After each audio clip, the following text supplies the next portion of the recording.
let's talk about Texas here for a second. So I just briefly want to talk about Texas just because the storyline coming out of that game was Arch Manning. Obviously, Quinn, you never want to see someone get hurt, first and foremost. He has a strained abdomen. Don't know how long he's going to be out for. Their next 3 games are against UL Monroe. Don't need him for that one. Mississippi State, they got beat by ASU, and they got the doors blown off by Toledo this past week, so probably don't need him for that one. Then you got a bye, then you got the Red River. So, to me, I don't ever want to see someone lose their job because of injury. I just don't know if you can prevent that from happening in this situation. If Arch comes in, and he played great against UTSA, 67-yard run, 4 touchdown passes, you name it. He played great, and I'd like to get your perspective on it since you were there, Don. But just to me, you start Arch for the next 3 weeks, and then you Red River, you put Quinn back in if he's ready.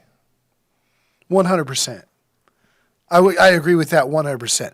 What we saw from Quinn at Michigan, Quinn's QB1. Right. And if he's ready to go, he comes back in for Oklahoma. You will not need him for the next 3 weeks. Let him heal. Bring him back for OU Georgia. I'm with you 100 on that. What was that like in the stadium when Arch came in They and love played Arch. the way he played? They love Arch in Texas, especially he throws a touchdown pass on his first throw. And then he does this. Look, man, he's got his grandfather's He's got his mom's moves. speed, according to him.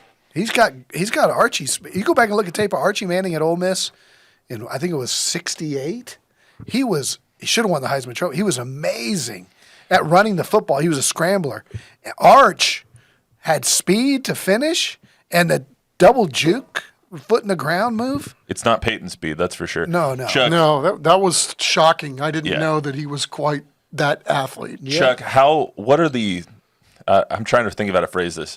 How big of a set of cojones is Sark going to have and like turning the eye towards the social media sphere to if Arch plays extremely well, which we would expect him to play over the next 2 weeks, how much is that going to kind of weigh on him to take Arch out at that point and put Ewers back in? Not at all. I think if you're Sark, you're just licking your chops going, God, I can't believe I got Quinn Ewers and I got Arch Manning next year and the year after if he doesn't go pro or however this all works with how these guys make their decisions these days. I mean, what a gift that you have, and they're being well compensated, I might add too. Yeah. But to have both of those guys, there's I 100% rubber stamp everything that Don Harris just said. Yeah, you have 2 of the toughest games back to back. You have the Red River game, which is the biggest rivalry probably in all of the land, and then you have Georgia right after. And I wouldn't even want to play in that game. I don't want those teams back to back. Hell no.